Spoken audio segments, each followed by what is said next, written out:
जय हिंद दोस्तों, मैं आपका साथी अमर एक बार फिर से आपका स्वागत करता हूं आपके अपने यूट्यूब चैनल अमर स्टडी मित्र पर। तो दोस्तों, आई होप आप लोग अच्छे होंगे और पढ़ाई कर रहे होंगे। तो हम लोगों ने पिछली कक्षा में जो था जीएस सुधा बुक से हम लोगों ने एशियन हिस्ट्री को पढ़ लिया था।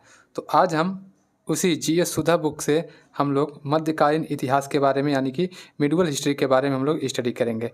ठीक है, ये सीरीज़ ऐसे चलता रहेगा। हम लोगों ने एशियन हिस्ट्री पढ़ा, अब मिडवल हिस्ट्री पढ़ेंगे। इसके बाद हम लोग मॉडर्न इंडियन हिस्ट्री को स्टडी करेंगे। ठीक है दोस्तों, आइए स्टार्ट करते हैं। आज का जो हमारा टॉपिक है मध्यकालीन भारत के इतिहास के अंतर्गत आएगा इस्लाम धर्म का उदय।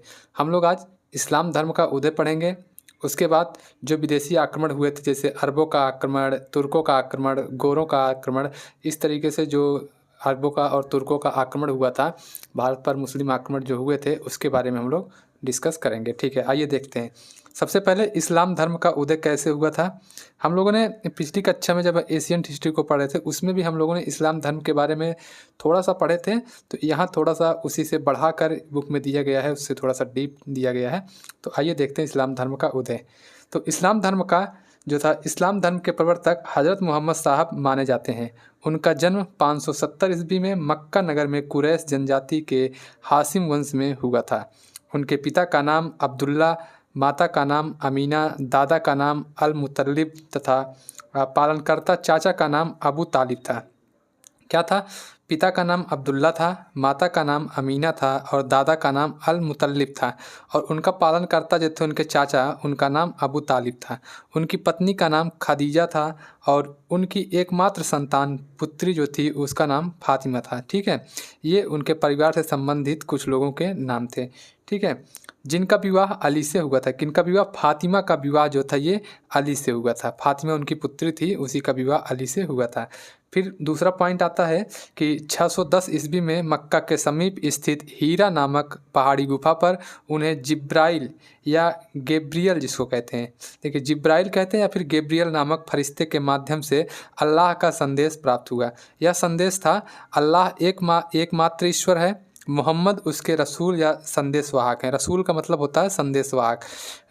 उस जो गैब्रियल था, गैब्रियल के माध्यम से उनको संदेश प्राप्त होता है। वो कहता है कि अल्लाह एकमात्र ईश्वर है और मोहम्मद जो है वो मोहम्मद उसके संदेशवाहक हैं।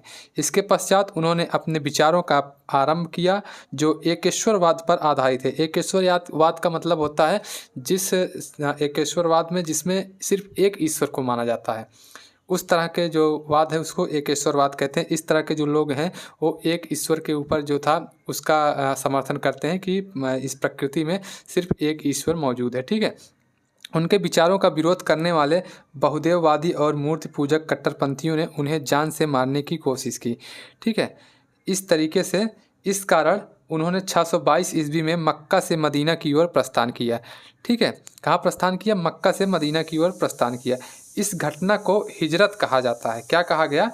हिजरत कहा गया। किस घटना को? जब वो मक्का से मदीना की तरफ प्रस्थान किए, जब उनके ऊपर बहुदेववादियों यानी कि जैसे ये एक ईश्वरवादी थी, एक ईश्वर को मानने की बात कहते थे, फिर एक बहुदेववादी यानी कि बहुत से देवताओं को मानने वाले जो थे, जो मूर्ति पूजक लोग थे, तो उन्होंने इनके ऊपर इनके ऊपर आक्रमण किया। इस तरीके से इनको प्रताड़ना मिली, तो ये जो थे ये मक्का से मदीना की तरफ चले गए और इसी घटना को हिजरत कहा गया।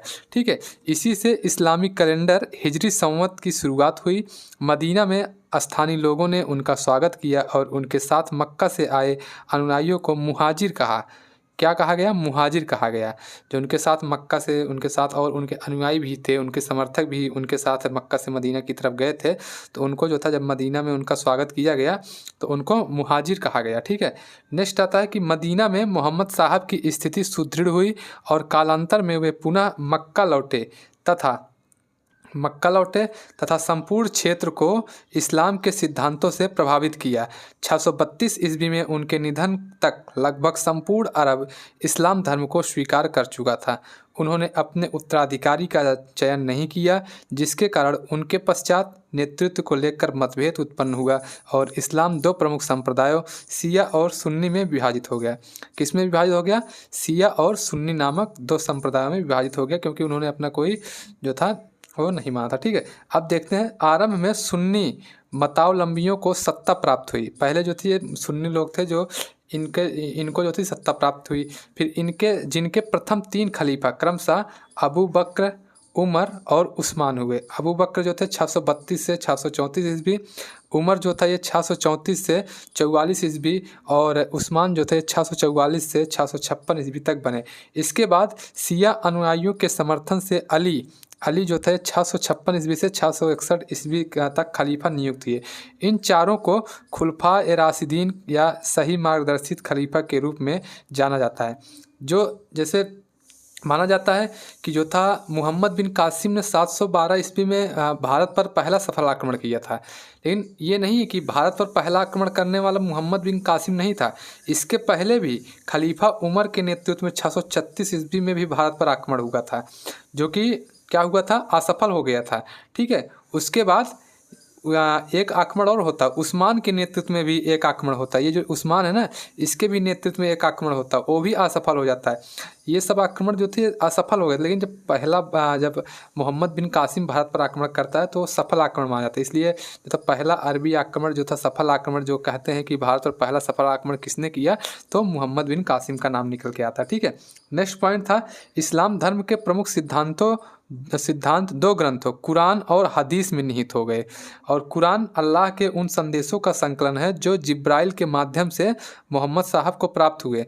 इनका संकलन अबू बकर के शासनकाल में हुआ। कुरान अरबी शब्द करा से निकला है, जिसका अर्थ है पढ़ा गया, यानी कि कुरान का शाब्दिक अर्थ होता है उच्चारित किया गया। ठीक है, ये होता है कुरान का अर्थ। नेक्स्ट पॉइंट आता है कि सुन्नत वह आचार संहिता है जो मोहम्मद साहब के व्यक्तिगत जीवन व आचरण से संबंधित है। वहीं हदीस में उनके उपदेश, जीवनचर्या और नैतिक शिक्षाओं का वर्णन मिलता है। हदीस में सुन्नत भी समाहित है। ठीक है, हदीस के अंतर्गत सुन्नत भी आता है, और हदीस जो था वो जो मोहम्मद साहब थे उनके उपदेश जो थे, उनके जीवनचर्या जो थी और उनकी नैतिक शिक्षाएं जो थी, उनका संकलन जो था वो जो है शिक्षाओं का वर्णन जो था वो हदीस के अंतर्गत देखने को मिलता है। ठीक है, अब इस्लाम धर्म की प्रमुख विशेषताओं को देखते हैं, क्या क्या इस पुस्तक में दी गई। इस बुक में इस्लाम धर्म की विशेषताओं के बारे में कुछ पॉइंट दिया गया है। पहला पॉइंट है केवल एक ईश्वर की उपासना करना, यानी कि सिर्फ अल्लाह को ये लोग मानते थे, ये एक ईश्वर की उपासना करते थे। समता और समानता के सिद्धांतों का पालन कराना, पैगंबरों की परंपरा में आस्था रखना। नेक्स्ट है पूर्ण विश्वास एवं समर्पण की भावना रखना, कर्तव्य पालन को सर्वोच्च मान्यता देना, मूर्ति पूजा का विरोध करना, पुनर्जन्म की अवधारणा में विश्वास रखना। और 8वां है स्वतंत्र इच्छा पर सीमित विश्वास रखना, क्योंकि इस्लाम के अनुसार सब कुछ अल्लाह की इच्छा पर ही निर्भर है। ठीक है, ये थे इस्लाम धर्म के कुछ प्रमुख विशेषताएं। फिर पॉइंट निकल के आता है कि इस्लाम एक आध्यात्मिक, नैतिक और सामाजिक धर्म है जो जीवन के हर पक्ष को ईश्वरीय मार्गदर्शन के अधीन मानता है। ठीक है, ये कुछ पॉइंट थे इस्लाम धर्म से संबंधित। फिर इसके बाद हम लोग देखते हैं अरब एवं तुर्क आक्रमण, किस तरीके से अरबों और तुर्कों का आक्रमण भारत पर होता है और कौन कौन से आक्रमण जो थे वो सफल होते हैं। ठीक है, चचनामा पुस्तक से हमें अरबों के सिंध पर आक्रमण की जानकारी मिलती है। भारत का पॉइंट है कि भारत का सबसे पहले मोहम्मद बिन कासिम जो अरबी था, इसने 711 ईस्वी में सिंध पर आक्रमण किया और विजय प्राप्त किया। देखिए ये 711 यहाँ दिया गया, कुछ स्रोतों में ये था 712 माना जाता। ठीक है, जैसे ऑप्शन में अगर 711 या 712 दे तो आप लोग 711 712 पहली चीज़ तो दोनों देगा नहीं, या तो 712 देगा या तो 711 देगा। तो अगर 711 देता 711 लगाइएगा, नहीं तो 712 लगाइएगा। वैसे 712 ज़्यादातर देखने को मिलता है। ठीक है, हाँ, और अगर आप लोगों को हमारी वीडियो अच्छी लगती हो या अभी तक वीडियो अच्छी लग रही है तो वीडियो को लाइक ज़रूर कर देना। ठीक है दोस्तों, आइए आगे देखते हैं कि आक्रमण के समय सिंध पर दाहिर का शासन था। किसका शासन था? दाहिर का शासन था। सिंध पर आक्रमण का आदेश अरब के सूबेदार अल हज्जाज ने दिया था। किसने दिया था? अल हज्जाज ने दिया था। देखिए मैंने भी बताया पहला सफल आक्रमण 1711 या 1712 पहला सफल आक्रमण मोहम्मद बिन कासिम के द्वारा 711 या 712 में किया जाता है सिंध में, लेकिन इसके पहले भी आक्रमण हो चुके थे। उमर के नेतृत्व में बम्बई के थाना क्षेत्र में आक्रमण हुआ था 636 ईस्वी में। उसके बाद 647 ईस्वी में उसके द्वारा ये आक्रमण हुआ था। कि उस्मान के द्वारा आक्रमण किया गया था।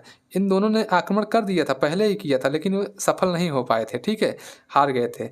फिर 711 या फिर 712 जो भी सही टाइम है, तो उसमें मोहम्मद बिन कासिम आक्रमण करता है, जो सफल आक्रमण माना जाता है और यही पहला सफल आक्रमण होता है, ठीक है। फिर आगे देखते हैं, मोहम्मद बिन कासिम ने 712 ईस्वी में सिंधु वासियों पर सर्वप्रथम जजिया कर लगाया था। क्या लगाया था? सिंधु वासियों पर जजिया कर लगाया था। सबसे पहले जजिया कर लगाने वाला कौन है? मोहम्मद बिन कासिम है, ठीक है। जजिया कर होता था जो गैर मुसलमानों पर लगता था, जो इस्लाम धर्म को नहीं मानते थे, उनके ऊपर जजिया कर लगता था, ठीक है। आगे देखते हैं, भारत पर अरबों के आक्रमण का प्रमुख उद्देश्य धन दौलत को लूटना तथा इस्लाम का प्रचार करना था। इन लोगों का पहले उद्देश्य क्या था जब भारत पर आक्रमण किए थे? तो इनका उद्देश्य यही था कि हम लोग भारत को लूटेंगे, वहाँ से अच्छी खासी मतलब धन दौलत इकट्ठा करेंगे। इनका मतलब धन दौलत को लूटना था, पैसे जो भी लूटना था ये सब। उसके बाद और दूसरा ये था कि हम वहाँ पर इस्लाम धर्म का प्रचार करेंगे, ठीक है। ये इनके मुख्य उद्देश्य थे, ठीक है। फिर आगे मिलता है कि अरबों ने सिंध में ऊंट पालना और खजूर की खेती का भी प्रचलन किया। ये भी क्वेश्चन आता है कि ऊंट पालन या फिर खजूर की खेती किसके द्वारा लाई गई भारत में? तो ये अरबों के द्वारा लाई गई, ठीक है। भारत पर पहला तुर्क आक्रमण सुबुक्तगीन ने 986 में किया था, जो गजनी साम्राज्य के संस्थापक अल्पतगीन का गुलाम था, ठीक है। देखिए, इसके पहले भी 986 ईस्वी में जो था ये पहला तुर्क आक्रमण होता है, किसके द्वारा? सुबुक्तगीन के द्वारा 986 ईस्वी में तुर्क आक्रमण था। अरब आक्रमण, पहला सफल अरब आक्रमण था मोहम्मद बिन कासिम के द्वारा 712 ईस्वी में, और पहला तुर्क आक्रमण जो था वो सुबुक्तगीन के द्वारा 986 ईस्वी में किया गया था, ठीक है। अब बात करते हैं महमूद गजनबी के बारे में। महमूद गजनबी के बारे में क्या दिया, ठीक है। महमूद गजनबी, या इसको कौन को महमूद गजनी दिया रहता है, तो जो भी है समझिएगा। महमूद गजनी का जन्म 971 ईस्वी में हुआ था। महमूद गजनी ने पिता का नाम सुबुक्तगीन था, यही सुबुक्तगीन जो तुर्क आक्रमणकारी था जिसने 986 में भारत पर आक्रमण किया था, उसी का पुत्र है महमूद गजनबी, ठीक है। वह 998 ईस्वी में राजगद्दी पर बैठा। और फिर नेक्स्ट आता है कि महमूद गजनबी ने भारत पर 17 बार आक्रमण किए थे। कितनी बार? 17 बार आक्रमण किए थे। ये क्वेश्चन पूछता है कि महमूद गजनबी ने भारत पर कितनी बार आक्रमण किया था? तो 17 बार आक्रमण किया था, इसको याद रखिएगा, ठीक है। नेक्स्ट चलते हैं। नेक्स्ट है, महमूद गजनी ने भारत पर पहला आक्रमण 1000 ईस्वी में किया। इसके आक्रमण का प्रमुख उद्देश्य भी धन लूटना था, इसका भी उद्देश्य था धन लूटना। ये सोमनाथ मंदिर जो गुजरात में है उसको भी इसने लूटा था, ठीक है। इसका पहले क्या उद्देश्य होता था कि धन लूटेंगे हम लोग जाएंगे भारत पहले से कहा जाता था कि भारत सोने की चिड़िया है, तो भारत को लूटने का सबसे ज़्यादा उद्देश्य इन लोगों का था, ठीक है। नेक्स्ट पॉइंट आता है कि महमूद गजनी एक मूर्ति भंजक आक्रमणकारी था। महमूद गजनी ने 1001 ईस्वी में वहिंद के प्रथम युद्ध में राजा जयपाल को हराया था। किसको हराया था? राजा जयपाल को वहिंद के प्रथम युद्ध में हराया था, ठीक है। नेक्स्ट है, 1008 ईस्वी में उसने वहिंद के द्वितीय युद्ध में राजा आनंदपाल को हराया था। किसको हराया था? राजा आनंदपाल को वहिंद के द्वितीय युद्ध में हराया था। फिर आता है कि महमूद गजनी ने 1025 से 1026 के बीच, मतलब 1025-26 में के दौरान सोमनाथ के शिव मंदिर को पर आक्रमण किया था। यानी कि शिव मंदिर जो सोमनाथ का मंदिर है सौराष्ट्र गुजरात के इलाके में है, तो उस पर भी इसने आक्रमण किया था महमूद गजनबी ने या महमूद गजनी ने, ठीक है। महमूद गजनी का भारत पर अंतिम आक्रमण 1027 ईस्वी में जाटों के विरुद्ध था। महमूद गजनी को बुद्ध सिकन यानी कि मूर्ति भंजक के नाम से जाना जाता था। क्यों? क्योंकि यह जितने भी मंदिर थे, मूर्तियाँ थी, उनको तोड़वाता था और वहाँ पर आक्रमण करता था, ठीक है। इसलिए इसको मूर्ति भंजक कहा जाता है, बुद्ध सिकन कहा जाता है, ठीक है। महमूद गजनी ने गजनी में एक विश्वविद्यालय की भी स्थापना किया था, ठीक है। कहाँ? गजनी में। नेक्स्ट पॉइंट आता अल बरूनी, फिरदौसी, उतबी तथा फर्रुखी जैसे विद्वान महमूद गजनी के दरबार में रहते थे। ये अलबरूनी, फिरदौसी, उतबी और जो फर्रुखी नामक विद्वान हैं, ये सब इसी के दरबार से संबंधित है, इसी के दरबार में रहते थे।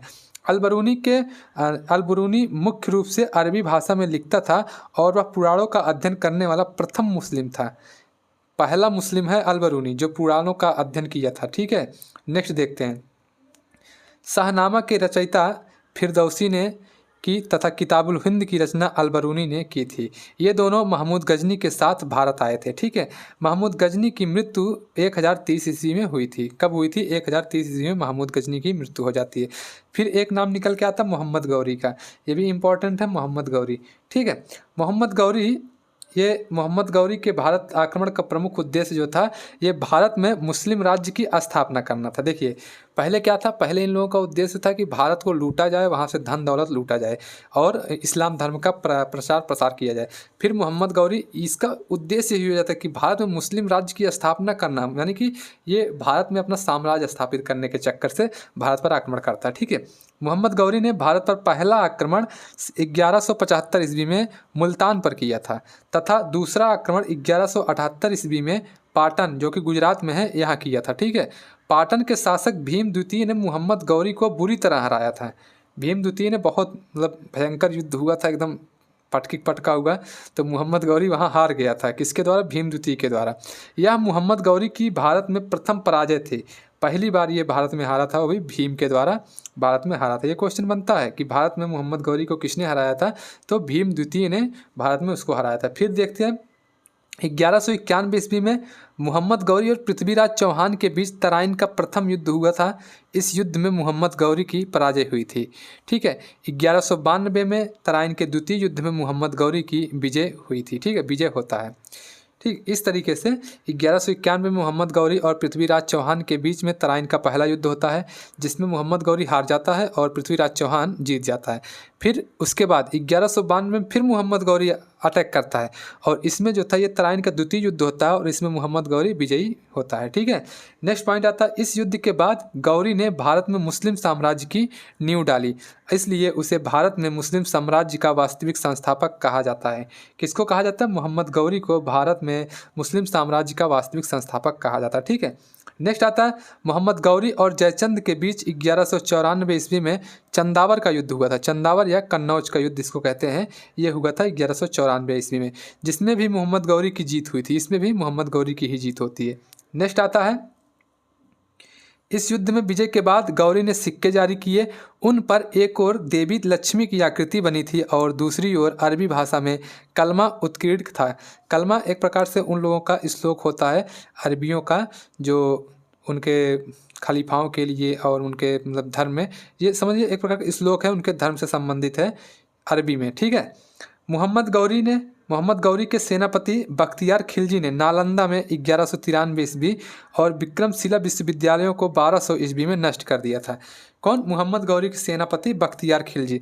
बख्तियार खिलजी 1193 में नालंदा विश्वविद्यालय को और 1200 में विक्रमशिला विश्वविद्यालय को नष्ट कर देता है। ठीक है, नेक्स्ट पॉइंट आता है, मोहम्मद गौरी के साथ आने वाला प्रथम सूफी शेख है मोइनुद्दीन चिश्ती था। मोइनुद्दीन चिश्ती का नाम आप लोग देखेंगे, आगे मिलेगा। और फिर अंत में मोहम्मद गौरी की हत्या 1206 ईस्वी में हो जाती है। ठीक है, तब जब मोहम्मद गौरी की हत्या हो जाती है, उसके बाद मोहम्मद गौरी भारत में मुस्लिम साम्राज्य का संस्थापक हो जाता है। उसने मुस्लिम साम्राज्य की नींव डाल देती है। उसके बाद उसी के जो अनुयायी थे, जो उसके उत्तराधिकारी थे, वो भारत में सत्ता स्थापित करते हैं और दिल्ली सल्तनत का उदय होता है। ठीक है, आज इतना है। कल मिलेंगे हम लोग दिल्ली सल्तनत के साथ। हम लोग दिल्ली सल्तनत को कल से स्टार्ट करेंगे और अच्छे से पढ़ेंगे।